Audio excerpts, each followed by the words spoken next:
My name is Maria Mitchell. I'm a producer for Ascension Press. So for those of you who don't know, Ascension Press, we're based out of Philadelphia, and our whole mission, woohoo, holiday, who's from Philly? Oh, there, we got here. Yeah. So our whole mission is really to take the transformative power of the gospel and communicate that through powerful media. But our mission too is to marry that with the shared group experience. So it's been so cool this weekend to see that that's really part and built into this, those small groups, those conversations that happen there. That's all part of who we are too. So it's really great. And it's an honor to be a sponsor of this event. We're so excited just to see so many creatives in one spot. So I'm in charge. I produce a lot of our video product. I'm also the producer for Ascension Presents, which a lot of you have been so kind and said how much you enjoy the Father Mike videos we put out. I also wanted to, for those of you who don't know, just draw your attention towards the culture playlist that we have within Ascension Presents. It's where we do artist spotlights, and we're featuring people just like yourselves. I mean, we want to tell as many of your stories as we can and get your mission and your passion projects out there so people can know to support them and know to just follow you guys. So this panel, Mission and Money, this is something, Ascension, as a for-profit company, we really wanted to just introduce this particular panel because our company was founded on the belief that money is a great good, and that when it's used correctly, it can really advance the mission of the church and spur creativity in new and exciting ways. Our founder, Matt Pinto, he often says this. He says, when we know the love of money is evil, but money itself is not. Money in the right hands can do great things. So it's really with that, we really strive to work with as many creatives and artists as entrepreneurs as we can, because we believe that truth and beauty is worth an investment, and we believe that your skill is worth the investment. So we're really excited to see the fruit of this panel. And just to introduce people, I'm not sure how we want to do this for them to seat as I announce them, but the whole conversation of this panel will be within the church. We can often look at money as being dirty, evil, or simply not holy enough to speak about openly and directly. However, the purpose of this panel is to do just that. So we'll be hearing from, and I guess as I introduce you can come on up, J.M. Boyd, partner and president at Glass Canvas. Yeah. Shout out. Glass Canvas is an agency that marries organizational clarity with creative execution. We're also going to have Rob Kazmark, founder and creative director at Spirit Juice Studios. Where's Rob? Spirit Juice is a creative film production firm specializing in widely acclaimed visual media. And then Miss Erica Tighe, where's Miss Erica? She is the founder of Be a Heart, a design studio in Los Angeles, with Blessed Is She as one of her top clients. And then we got the feminine genius on board. And then Mr. Matt Meeks. Where's Matt? There we go. Mr. Matt Meeks, the director in communications for the Archdiocese of Los Angeles, who we heard from yesterday as well. So, without further ado. Awesome. Sweet. Okay, so I'm just going to ask a couple questions, and then I'm going to put this over here, and I'm going to have you guys come up and ask some of your own questions after we get the discussion going. So the first question is, how important is money to your organization, and why? Thanks. For me, in the beginning of my business, money was really not at the forefront of my thinking. I really thought I just needed to make enough to live. And I think as a woman, I've shared this before, but I wanted so badly this vocation of motherhood. So I thought, if I keep this business really small, then I'll get married and have kids, and I'll continue doing what I'm doing. And then over the last summer, I was like, I think that's not what I'm being called to right now.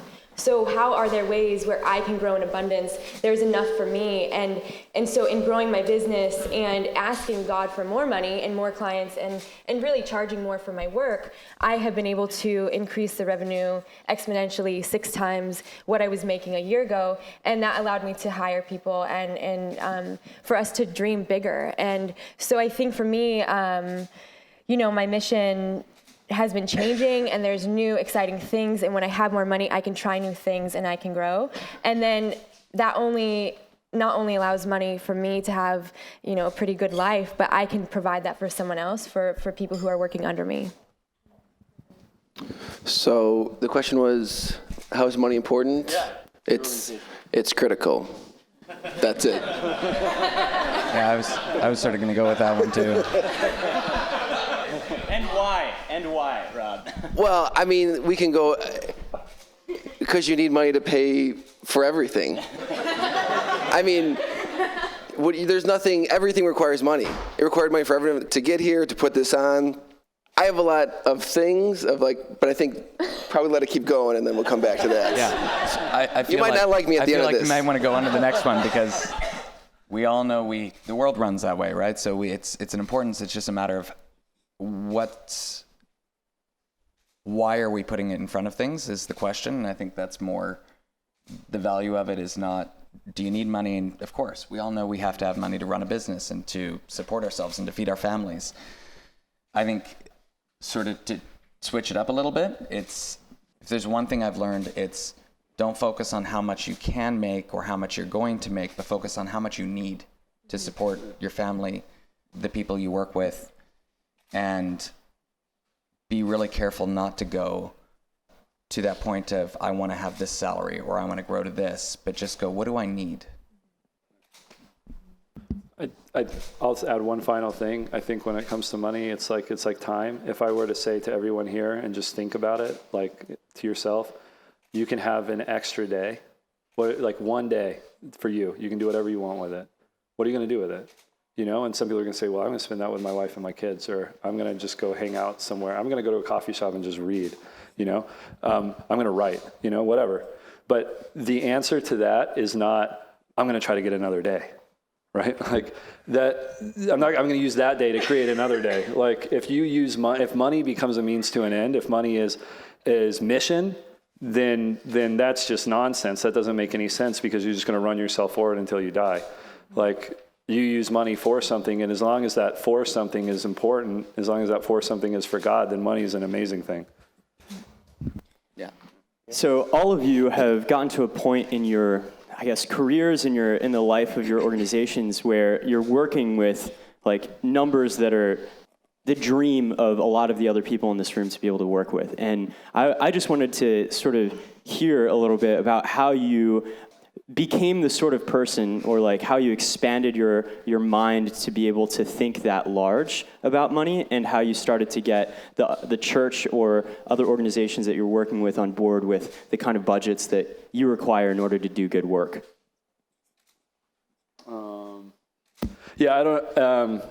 It was weird for me.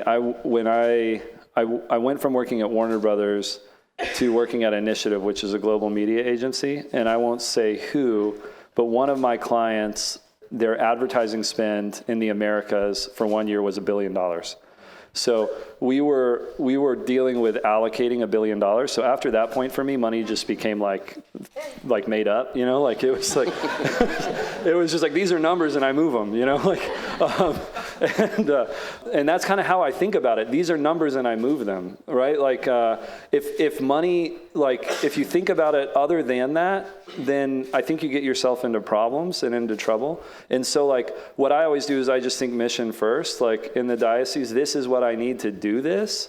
And then those are numbers and I ask for them. And because it needs to happen, I don't have any problem asking for it. Like, and then also, you just have to provide value. If people are, you know, that money that they're giving comes from somewhere. Somebody has to generate that wealth. Like, you know, I actually put something up, like on the flip side of that, they're just numbers, but on the flip side of that, and my team hated me for it, I printed an image of this old Filipino woman with like her mantilla praying in mass, and it's like, and she's so like, she's praying so hard, and then it was the passage of the widow's mite, you know, she put her 2 coins in the collection basket, and then right under that I put, she pays your salary.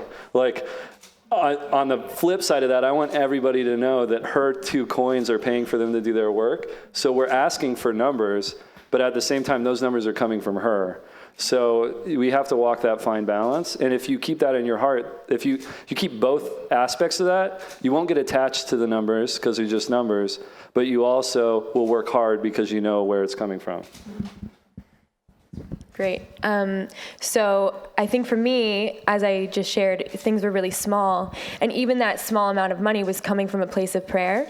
So I would, and to my spiritual director's advice was when I needed money or I needed work, I got on my knees and I told God what I needed.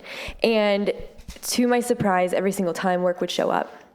So if we're doing this from a place of prayer, if we believe that our work is the work of God, then of course he's going to provide. So I was asking for really small numbers in the beginning because I just thought I need, this amount of money to live, but I really wasn't living fully. I was really stressed out about, I couldn't go to dinner with my friends, or I was always thinking about no, that doesn't really work, and I'm staying really small. And so when I realized that God actually wants for us abundance, I was able to really tap into that.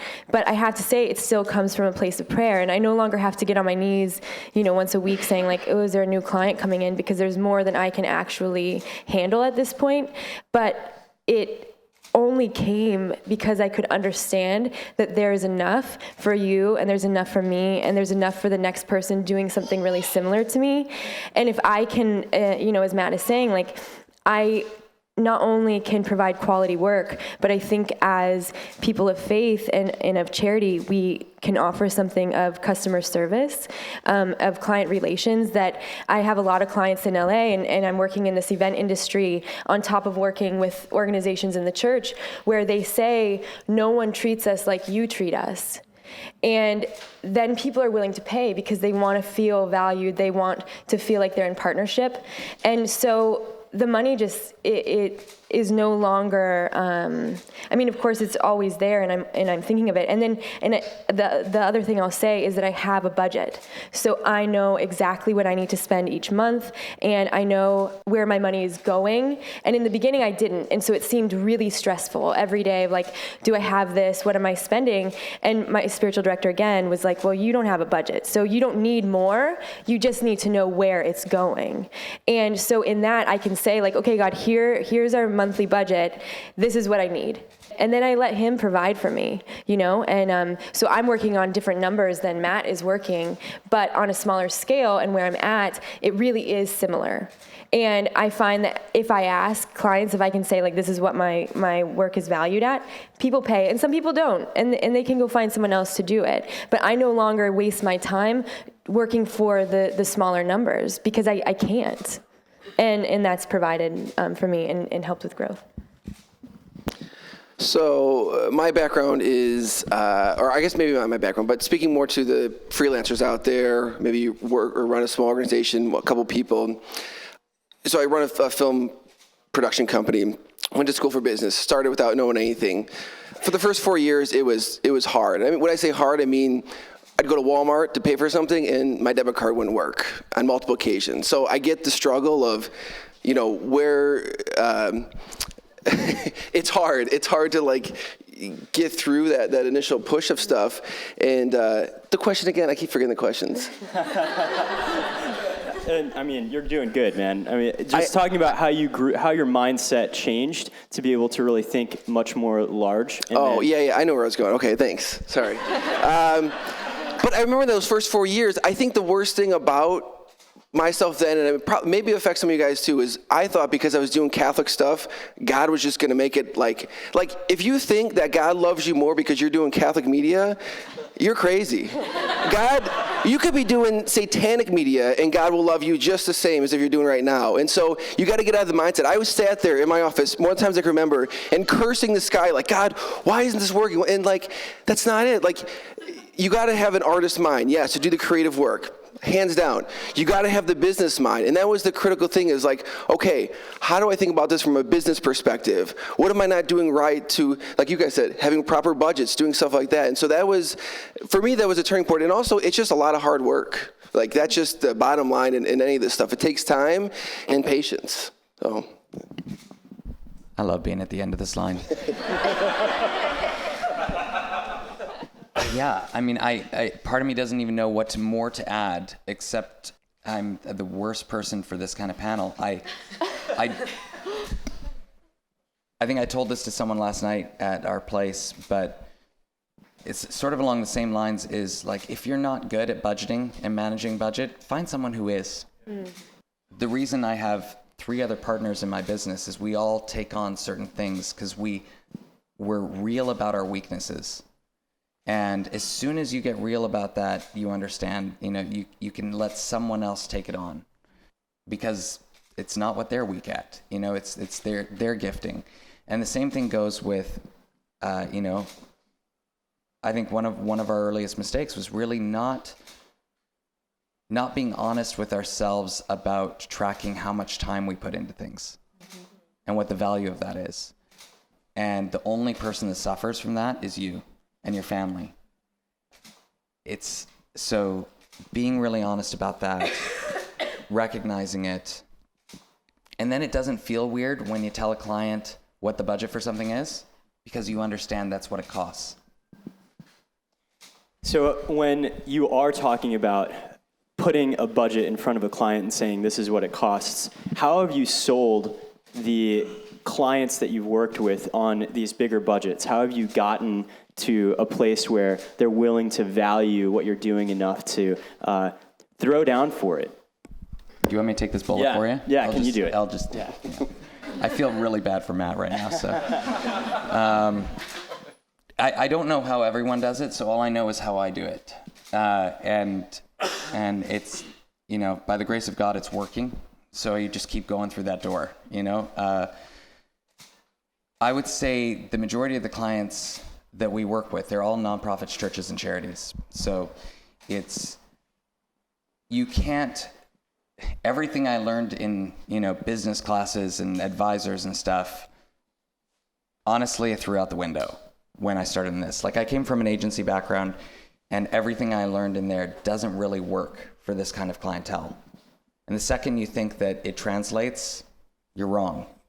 It's a different experience. And it's the point around the finance is going to come from this, but it changes the mentality. So I don't go in with here's what it costs to do this. And I also don't go in saying, here's the solution you need. I go in saying, where's your pain? How can I serve you? You change the relationship and you change the conversation. Instead of being on the opposite side of the table of the client, you put yourself on the same side of the table and you stay there. And then you can be honest with yourself and with them. And it changes the whole dynamic of the figure you put in front of them because they believe you because you've been humble enough to show your weakness. You don't go in saying, I know exactly what you need. You're going saying, here's where I'm going to fail. Here's where I know, here's how I'm going to measure against that. But as soon as you do that, the dynamic changes. So when the number goes in front of it and it's like, this is how much it costs to solve this problem and pain for you. It's not a question of, really, does it cost that much? Or, oh, that's too expensive. It's a question of like, okay, let's figure out how to make this work. I would say, so the question was, how do you get these bigger paying jobs, which I think is a question we all want to figure out. It's slowly and with trust. So you're not going to get a $100,000 job if you've never done a $100,000 job. You got to do a $5,000 and then a $10,000 and then a $20,000 and slowly you build up. And so if the church, I always use this as an example, if a church needs a new roof, they're going to go to someone that puts roofs on churches all the time and that's credible. They're not going to go to some guy that does church roofs on the weekend, for fun. Like and so you have to, it just takes time to get to that level. And so I feel like you're going to be sick of me saying this, but it's just patience, time, and hard work. So those are like, so here's the thing. Let's say you want to do something this is a certain job I want to do. I would say going on the free jobs for a second, do free work this is my own personal philosophy, do free work for 2 reasons. One, you love the mission of whatever it is and you have the resources to do it. That's not going to cripple you. Like, you're not going to go in the crazy hole for it. That's one way. I think this is everything I'm saying, just universal. Again, it's not for just Catholic clients. I think it applies. That was very important what you said as far as how they approach. So the second thing, why you do free work, it's just spec work. This is a thing in an industry. If you want to do, like, you're coming up as a DP or a director and you want to start directing, high budget commercials, well, you get your friends together and you do a spec ad of like what this would look like. So do spec ads or do whatever. I mean, I'm going back to video all the time, but do the work you want to do. And so when you go to someone, you're like, yeah, I've done that. Because people, I mean, they don't want to see like, oh yeah, or they want to see what you've done, not talk about what you think you can do. So. Can I have this? Thanks. Oh, sorry. No, it's okay. So a spec ad is just, say you want to make a commercial for Adidas, like for their shoes, make a commercial for Adidas, like just your own thing. So it's just like a fake ad, kind of. I mean, that's a quick version. I'm thinking I'll speak on one particular client that most people in the room know, and if you don't know it, you should look it up. But Blessed is She is a women's ministry that was started a couple of years ago, and I got on board when I talk like Instagram numbers, which is silly, but it's just what I know. So we had like 1,500 followers, and I got on board. I met her. I thought I was going to do like one Instagram post, like, oh, I'll just let her something, and then maybe I'll get like 5 followers. And then I started designing with them, and I laugh at how much she paid me for the first work. Like, it's such a low number.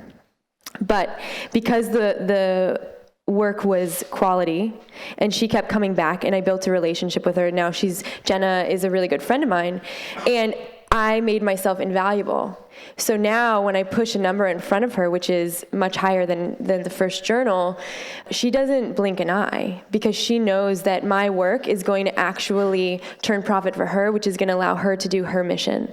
And so those numbers are not so scary. And you know, now I probably wouldn't take like a small little organization and grow it. But if you're starting out, like, that's where you need to find your place. And then you can show what you can do. You can learn a lot. She's helped me grow immensely because she gives me projects. She gives me a lot of freedom. And then, and I can do it prayerfully and show up to that. And so then now, because I'm working at a higher rate, a higher proficiency, I can take on higher clients. So I think it's really similar to this is just like a really practical thing. And now our Instagram followers are like, 37,000, and my work is Blessed is She. So she'd have to change completely her brand if she didn't want to pay me. So it's not like I'm just going to be like, oh, pay me this much money, and like I'm going to go and prance around doing nothing the rest of my life. But she knows that I need to survive too, and she wants to provide for me. And so it's like I give her and she gives to me, and that's valuable to both of us. Yeah, I like that. For me, I'm a strategist. Like, that's my skill set, really. I'm not a designer. I love design. I can tell good design from bad design. I can guide designers, but I'm not a designer. I'm not a filmmaker, but I love good films. But I know how film moves the needle. I know when design is necessary. I write strategy. Nobody wants to pay for strategy, right? They say, give me the strategy, and then we'll pay for the designers, right? We'll pay for the pieces that plug into the strategy. So I've had to build a lot of wins before people started. Like, my first 2 years of agency life were giving my work away for free. Like, my business pitches were me giving them free strategy over and over and over and over. But that strategy was working and winning, and I got better, and I became a better strategist because I was learning from all of this stuff. And I had attached myself to a company that paid me for free strategy to the clients, right? Because it generated revenue for their other business functions. And then it got me to a point where now I can sell strategy. Like, people know that if they get a strategy from me, because I consult on the side too, that it'll move the needle because I have a history of moving the needle. And so they give me money because they could go to somebody else who's going to give them free strategic work, but they're not going to be sure, they're not, and they know that if they come to me, at least based on my track record, there's a good chance that what we're paying Matt Meeks for is going to work. So the one thing I'll say is, like, success builds on success, and failure breeds success. So, like, if you just keep moving, you'll be successful.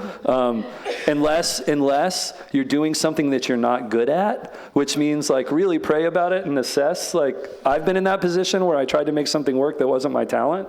But if you do have a God-given gift in this, success builds success and failure breeds success. So just keep working.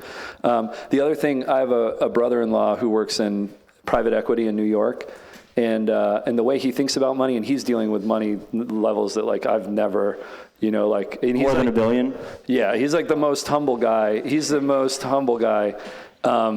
But his job is flying around and buying companies. Like that's his job, And I never know where he is in the world at a given moment because he's somewhere buying a company. And the way he sees money is a claim check on someone else's time. That's what he's always told me. So he said, when you're thinking about money, somebody had to make that money and they put time into it. So you have to be respectful of the time that they put into it because it's their time. And when I talked about time, what is time? Well, time is their wife's face. Time is sitting with their child on their lap. That's their time. So money is somebody sacrificing their child on their lap because they needed to put work into something to generate something. And so when you're dealing with money, just think of it like that. Like it's a claim check on someone else's time. You're buying someone else's time, which is taking them away from something. And the money you're buying it with was your time, which took you away from something, and that's money. Yeah. That's deep, man. So how do you guys educate people on the value of design and strategy and creative work? Maybe I'll start with JM on this one. Okay. What's interesting to me is like I don't think no one builds a business the same way, right? So there's one way to do it. It's not the only way to do it. So I'm going to have some differing opinions probably at different times, but that's okay. Question again exactly was Education. How do you educate the clients? The value. The value. I don't. I don't think you can. No. They either get it or they don't. Yeah. you don't educate a client on. It's like banging your head against the wall. There's no point. It's a waste of time. Wow. To be absolutely honest, like they will learn over time as you work with them, but to try to go into educate. First of all, I don't know if you guys have ever had this experience, but when someone just tells you how to do something, like if you have someone come to show you how to do something on the computer, don't you hate it when they grab the mouse or something and they just start showing you, just like, just let me do it. I'll learn as I go. That's how we learn as human beings. Is you part of it is you sort of have to let your clients fail. You sort of have to let them make bad decisions. You have to walk them through it and not do I told you so, but it's just like, yeah, I'm sorry. I think the best way to educate your clients on the value of your work is to say no when you cannot do what's going to solve their problem for the budget that they have. You be willing to lose the business, walk away in love and respect. And you literally say, I really appreciate that that's where you're at right now. I can't, in all integrity, take your money to do something that's not going to be a win for you. And if you're willing to take time and be patient, I'll help you build enough money to do what's right. Like a story that I use often is we don't pick our clients based on their budget. So we have some small ministry clients that we love what they do. And they don't have big budgets. But when they do a project with us, it's the cost of the project. If it's $150,000, it's $150,000. There's no way around it. That's how much it costs to do something sometimes. So our experience is we do not say no to clients based on their budget. We don't base projects based on what their budget is, because that's not reality. We had a client come to us who just was on fire, passionate, like you could tell this guy, he could take this and run with it. He knew what he wanted to do with his ministry. And he's like, guys, I got $7,000. What can we do? And when we budgeted it out to see what would it take to actually just build what he's asking us to build, to do in the world what he wants to do, just to build the product would cost about $85,000. And that's not including having a salary for him ongoing year to year so that he could do it, so he doesn't have to do two jobs. Because without doing it full time, there's no way it'll succeed. You're just building a product to sit there. So we challenged him, because what happens normally is you say, oh man, we can't do it. And he goes and finds someone to build him a website for $7,000 that doesn't do anything. And now he's just wasted $7,000. That's not a win in the world. We're trying to change the world. That's not a success. So we challenged him and said, listen, I know you want this up in 6 months, but are you willing to have the patience? Let's take that $7,000 and let's turn it into 85, and let's work on some relationship stuff to figure out if you can find a partner to make this happen so that you can do what you need to do. So we spent the $7,000 in 1 day of very intensive strategy, a GoFundMe campaign, which got us some warm numbers to call back and relationships to pursue, which ended up being funding about $35,000 from the GoFundMe campaign. One of them was a donation of $2,000 from an individual who we reached out to, who connected us with other individuals. Over the course of a year and a half, we ended up, that one individual ended up talking to a couple friends. They made the $85,000, they built a product. From that, we had a relationship with a company who was aligned with this guy. And we helped him develop a contract and sign a deal to do he will give them the product for $1 a year in exchange for covering his salary to do what he needs to do. And it's an advertisement for them. It's a promotional tool for them. If I had said, I'm really sorry, I can't do anything for $7,000, he wouldn't be doing what he is doing today. So this was Matt Fradd, the Porn Effect.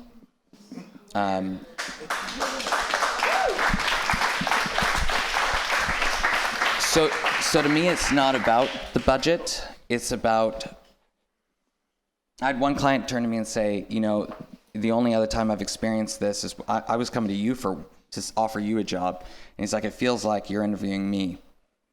And I was honest, and he said the only other time I felt this is when I was working a startup and we were pitching to VCs. And we look at our clients like a VC looks at a client. I need water. Sorry. Which is, if they have the passion and they're going to put in the blood, sweat, and tears, I want to work with them. I don't care how much money they have. If I can see they're going to do it, I want to help them do it. We live in a world of abundance. Are we so afraid that God's not going to provide? If you're going through the doors that God is obviously opening to you, He will provide. Trust me. Just don't push for something that's not being opened for you.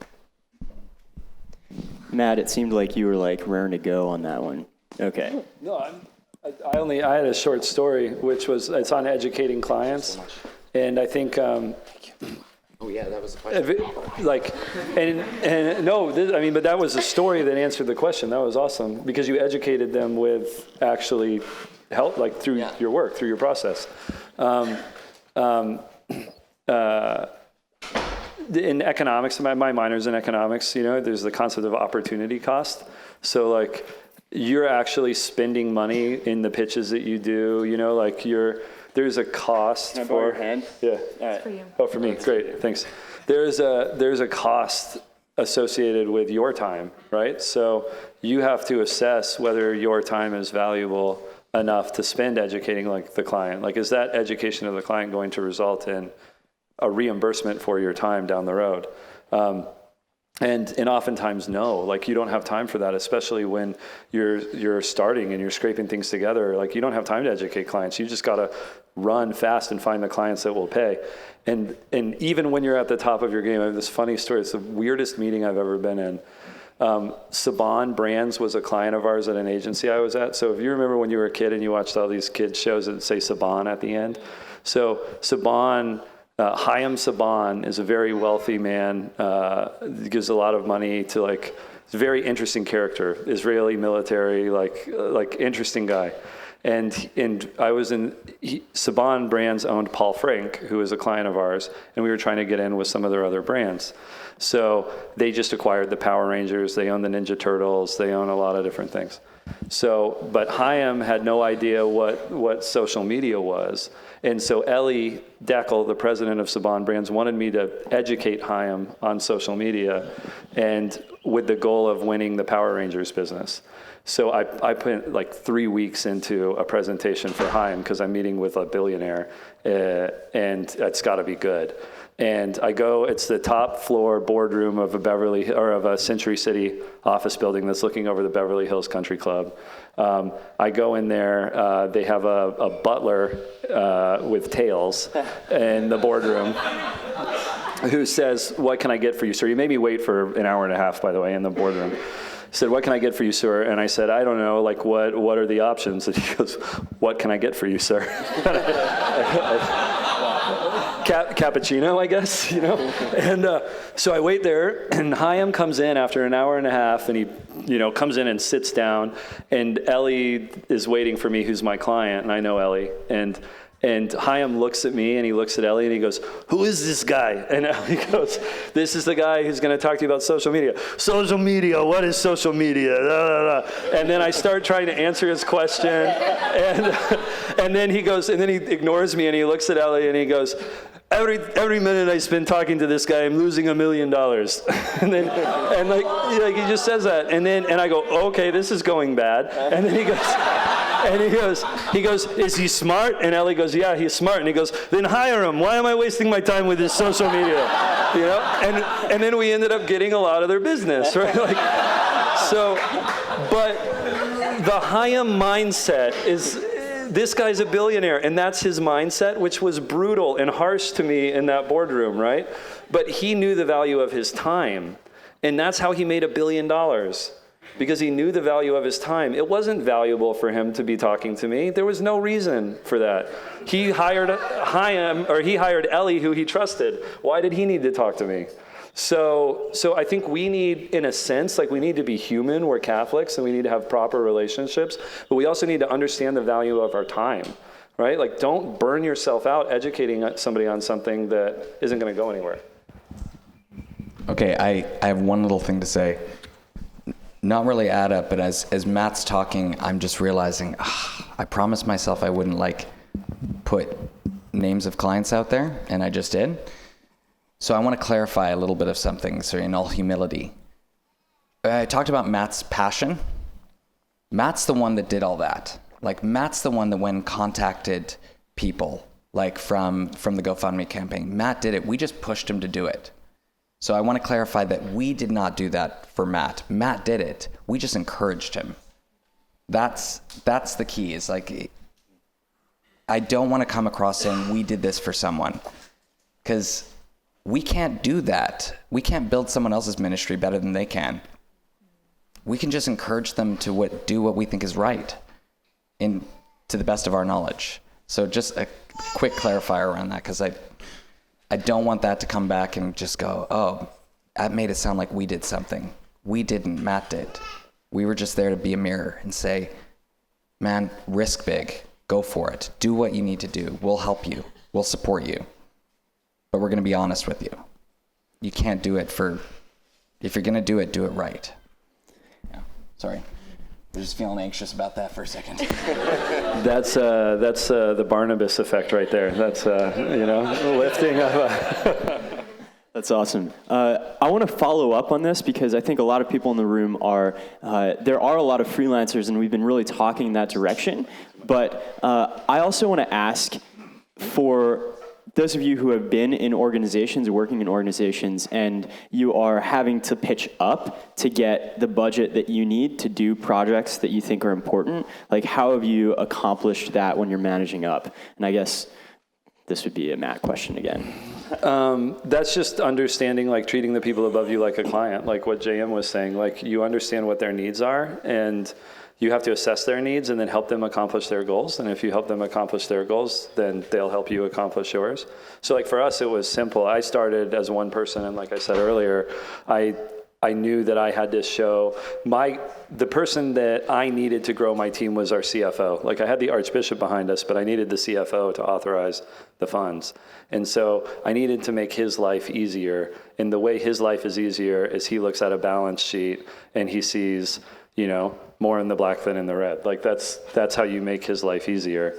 And so I started by helping our cemeteries department, which is a revenue generator for the Archdiocese, generated revenue, and then I made my ask for hires.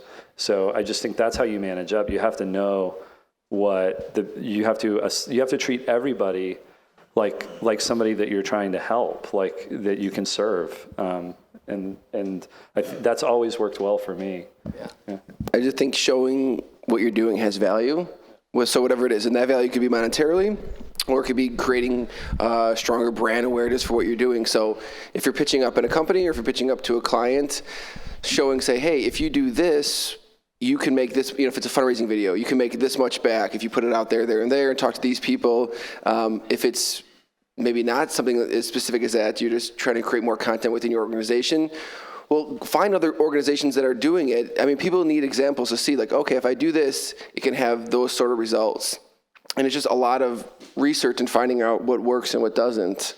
But at the end of the day, I think if people are going to spend money, they want to know it's going somewhere, having an impact, or it's going to come back to them, because that's their main thing. So this is a question for Erica and Rob. When you are, let's get really practical, actually. Let's talk about something this year. What's one of your biggest successes in business that has happened this year for your organization? Could we talk last year? Because this year's just started. We only have 3 months. Last year. This, yeah. Oh, yeah. Challenge. You go ahead. Okay, let's say since 2015.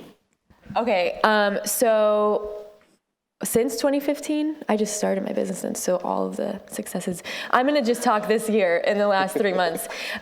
So for me, ending last year, I reflected on what do I need? I'm working too many hours. I am responding to every email saying, I'm really sorry I didn't reply for 2 weeks, because I couldn't manage this whole thing by myself anymore. And I didn't have this idea that I could bring someone on. I was really nervous. My business is really a brand about me and my life, and how do I bring another human into that? And so I looked at my budget, and I saw how much more I was making than I was spending. And I was like, okay, I have this much that I could spend to hire someone else.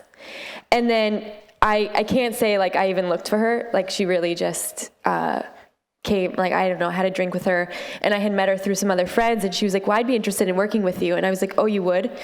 And so then I started thinking about it, and I looked at all of her skills, and they were all skills that I don't really have. As we were saying earlier, they were things that I really needed. And she's a creative type, but she really loves all the strategic kind of stuff that my artist brain can't handle, and my desk is too messy for her, and she helps me clean it up, which is silly. But those are things that I really needed, because I couldn't manage anymore.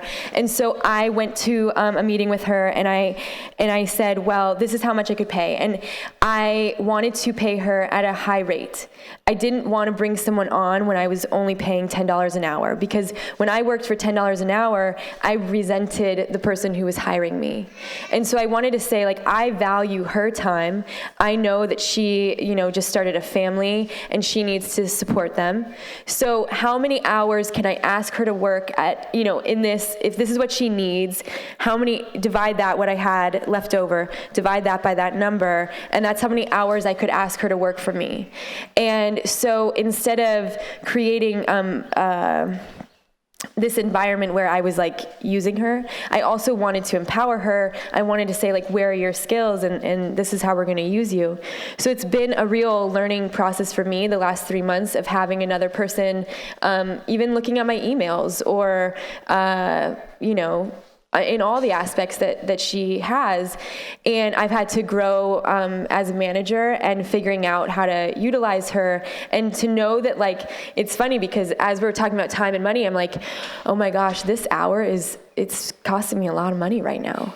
So how can I plan things for her and create to-do lists? And it's kept me more organized. So I think that's a super win for me in ways that maybe right now she's not really directly generating money, let's say, like she's not working on a project that is bringing me money, but by her taking care of a lot of other things, I'm able to bring in more clients, I'm able to work more, and then she has other ideas that she's bringing in. She has a different perspective, and I can, as we were saying even yesterday, like, running, not only, for so long it was just me, and so it was like my idea, and then I would do it, and then I'd be like, I don't know if this is good, or like, how are people going to respond?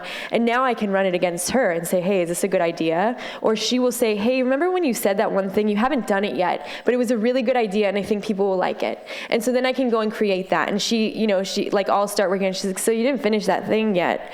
Like, oh yeah, I got to do that, And so for me, in thinking of money and time, and that's a huge step to take in having to say, like, every month, every 2 weeks, and I got to make sure to pay her, and I have to make sure that there's money to pay her, and it's no longer just like, Erica, I have to think of the other. So that's been a huge success for me, and a growing point, and a place that I see a lot of future. Now we're like, okay, let's bring someone else in because she needs to be doing this other thing, and now we need someone who can pack orders to ship out, those little things that that other people can do. So is that answering? Did I answer the question? Okay. That's great. I had no idea. The whole time I was like, I don't know. I literally have no idea. And then I was like, okay, maybe I got something. So there wasn't a one big win, but I think it was an emotional thing for me, and it was learning to delegate better and let go. So I keep going back to as like running your own, doing your own thing. But if you did it, you're doing everything at the beginning, and it's like everything is you. Whether it's cleaning the toilets or designing the logo, it's all you. You're ingrained in every part of it. But as you grow and as you realize, okay, the only way to do this more is I need more people here. Well, that means you have to let go of and give trust to people, and let them do it. And so I've had projects this year that I knew I had people in charge that were going to do it well, but I didn't touch it once. And the project came out great. And so it's just learning to let go. That's 9 years of finally I can do that on certain things. And that's not everything. That's just, stuff here and there. But it's learning to let go. It's learning to delegate. There's a quote that I had heard when the first started the company, and I always reflect back on it. But if your plans for the future just involve you, then your plans aren't big enough. And so it's always about bringing other people in and thinking on how you could, what are people good at, utilizing their strengths. And I think it's always good to have, I think it's especially true in Catholic stuff, but I think just creatives, it's like, oh no, I don't know, no, it's all God, it's all God. But like, take responsibility for things. It is all God. We wouldn't be here if that wasn't the case. But take responsibility, give direction, be clear, be concise, because without clear direction, people don't know where to follow. And I think that's an important part to delegate properly and to be able to let go. Because it's like, I've said this how it should be done in a clear way, and I have to trust that they're going to do it. And if they don't, and they're not going to do it right every time. But over a while, it gets better, it gets better, it gets better. So this is a follow-up question to that, and this can be for whichever one of you guys wants to answer this the most. And none of you guys are going to want to answer this. But what's your biggest business failure in the last year? I'll take it. Thank you. I'll jump on that grenade. Look, I think the two things that were mentioned here that I think is actually really beautiful is when they were talking about their successes of the last year, they summed it up in people, right? Like, I hired somebody, I learned to delegate to other people, plans were bigger than me. Like, that's awesome. And I think also our biggest failures come from the management side too.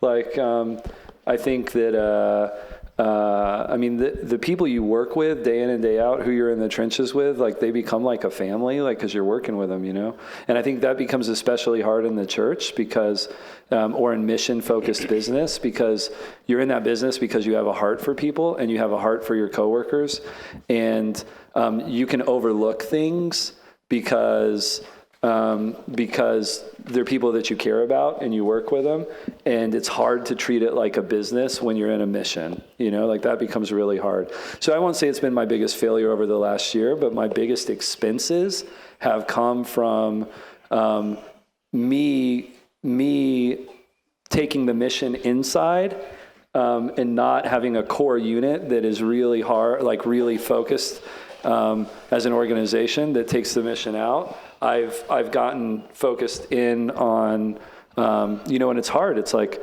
I want to bring my staff to Jesus as much as I want to bring people outside of my staff to Jesus. And sometimes you can lose sight of your focus and focus too much on the people that you work side by side.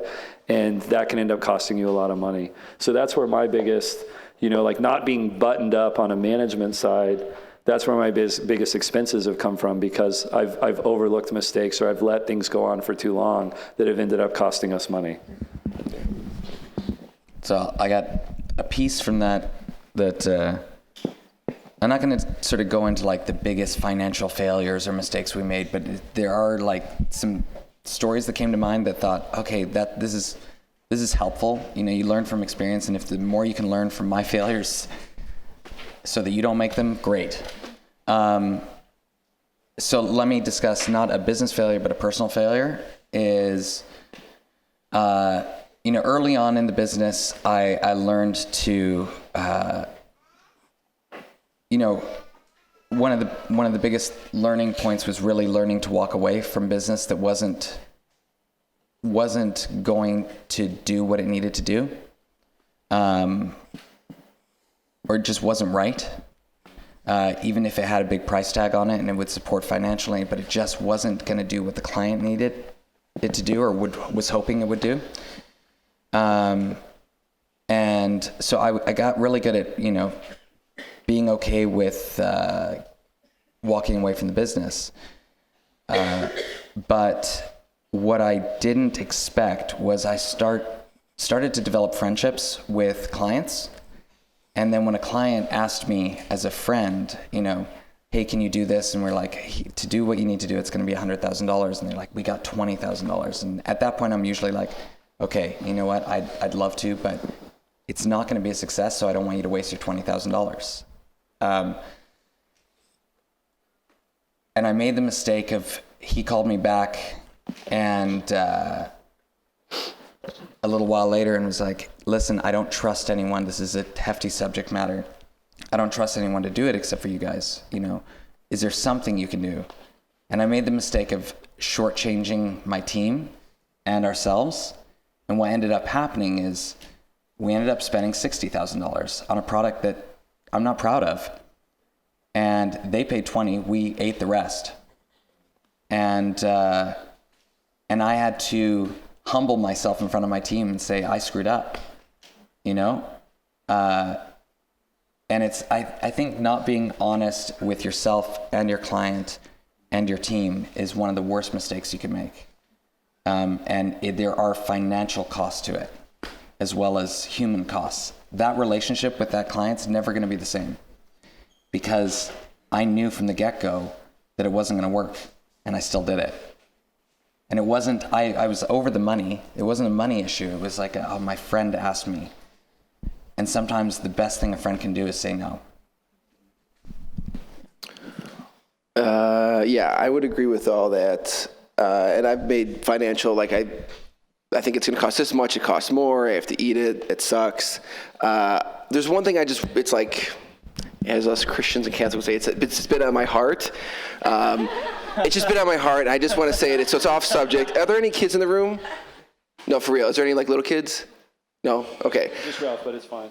Okay. He's not talking yet. We'll just repeat everything. When you're working for clients, the one thing you just got to know is you got to eat shit.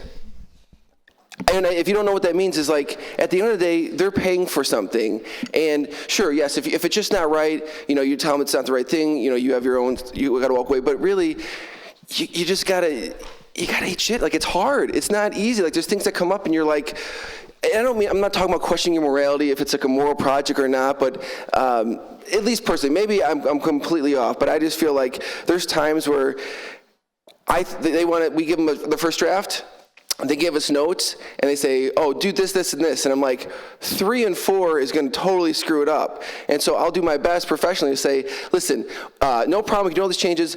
I don't know if 3 and 4 are going to be the most effective to communicate your message. What do you think? Or, and I'll say, I'll present some more reasons why. And then they come back, and if they're like, no, 3 and 4 we have to do, you got to do it. Like, you can't, you've taken their money. It's a service. I mean, you're in a service industry. And so I just think that's not, it hasn't been said yet. And I know it kind of sucks, and we all want to be artists and do our thing and make everything that's beautiful and stuff. But if you're trying to make money and, that's just a reality of it. So, sorry. I'm just going to follow up on that really quick. So our team's mission at the Archdiocese is an agency in the Archdiocese that, the departments come to us for us to create things and do things for them with the goal of bringing them into communication. If you've seen what dioceses put out, it's obvious that most of these people don't have any idea what they're asking for, or what they're doing, or any sense of design or anything, right? But they're our clients. And strategically, for us to win the bigger win, which is to begin to change their mind on something and help them to see something, we have to create things that we don't agree with, or not like, again, morally, but things that we don't agree with. And my staff, some of which is fresh out of college and just wants to create beautiful things for the church, yells at me because, why are you making me create this ugly stuff or this thing that's not going to do anything? And they don't understand that there's a larger strategic objective here, which is, in Rob's case, a long-term relationship with the client where he can guide the client, or in my case, a long-term relationship with the client where I can guide the client to connect them within the church and start to level things up. We've had to create stuff that we're not proud of at all. But we're proud of where it led us. We're happy about what came of the relationship because of it. It's hard. It's hard, but you've got to do things and make things that you don't want to make. And that's just how it works until you're top of your game. And then when you're top of your game, you can do whatever you want. I'm not there yet.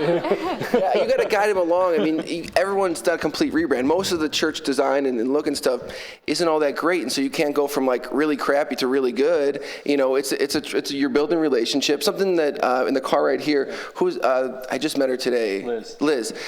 She said something that was genius. She's like, most of the time, the clients know their audience better than you do. And yes, you could do all your research and stuff, but sometimes we call it, I think it's just at our company, maybe it's a real thing, clown shoes. So one of our designers, prior to working with us, he worked just freelancing in a car dealership, was one of his clients. And if you've seen car dealership ads and stuff, it's very come on, the guys flying around stuff. And he called all their stuff clown shoes. But it works, that sells cars. And so sometimes you just got to put clown shoes on a project because that's what they want and that's going to help them. And then you slowly, like you said, it's a relationship. You slowly show them there's other ways you can reach other demographics by doing other things there. But sometimes the reality is they got a gala at the end of the year. They need a fundraising video. They know there's going to be 50 people there. They're all going to give, $10,000 or $5,000 or whatever it is. They just need a video to fill in that gap. And maybe next year you do this, and then next year you can build something a little bit bigger and some social media. So it's a process.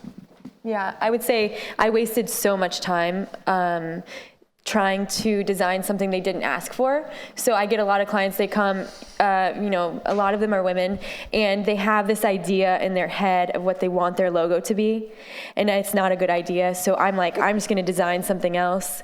And then they always go back, I always end up just creating what they wanted. And those are things maybe I won't put on my website, or maybe I won't put on my Instagram, but at the end of the day, I am just of service to them. So I think I just, that was a huge fail. And then lastly, what I'll say, a fail for me, I also was I have this thing on my heart and now I got to say this lame thing.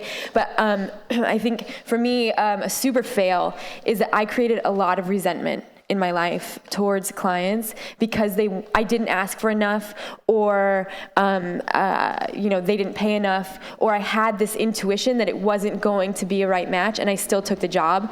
And then I'm now I'm working for a penny an hour, and now I have a massive resentment that I then have to carry around in my soul, and that is where then I have to go to confession. And so for me, that was something that was really weighing me down. And I said to a couple of the girls in the house, I ask myself, will I have a resentment at the end of this if I don't ask for enough? So if the question is like, how can I don't know, it just helps me kind of realize the money and the time, and like if I'm going to be working for a penny an hour, I'm going to have a massive resentment, and so I'm going to say no to that. And so that's kind of helped me like trust my intuition and say no to things. I have to follow up on the know your audience thing. Like when I hire designers, like I can look at their portfolio and see beautiful design, but if I don't see a diversity of design, like I can't tell. I've made mistakes hiring people that create beautiful things, but they create beautiful things that are beautiful to them, and then they argue me that anything outside of the way they see the world is not beautiful. And we live in the LA Archdiocese, 5 million Catholics, 70% Latino, Mass is said in over 40 languages on any given Sunday in our Archdiocese. So it's a cultural melting pot with all different ways of looking at design. Some of those cultures, when I see their design, I think it's messy and loud and it doesn't look good. But if I design things my way or have somebody design things the way I think look good for them, like 0 shares, 0 clicks, nobody, right? And then I have somebody create the ugliest thing in the world and it just goes nuts, right? Like, so like understanding your audience is important, and like stop arguing over like the one way of design is the future of like, it's all based on people's preferences and perceptions, and it's messy, and you have to understand who you're working with. And the best example I'll give, like, and I mean, I hope I don't get myself in trouble for it because they're all friends, but like a certain Catholic television network, right? Like everybody, no, but people say like they're creating content that is like, it's not reaching you, right? But who's their audience? Who's tuning into EWTN? And is it who's watching TV? Yeah, no, that's what I'm saying. Like if I were to ask all of you to raise your hands and say, do you consume broadcast television regularly? You know, you probably wouldn't, right? So right now their audience is not you. And what they're creating is actually like for that audience could be resonating with them, right? And so then you have a business challenge of how do we continue to satisfy one audience while bringing in a new audience, which I think actually with inside knowledge on things they're doing a great job of, right? So, but understanding that different ways of communicating and different design reaches different people is very important, and it's something I look for when I look at people's portfolios to say, like, does all of their stuff look the same, or do they show a diversity, and do they have the ability to create for all types of people? Yeah.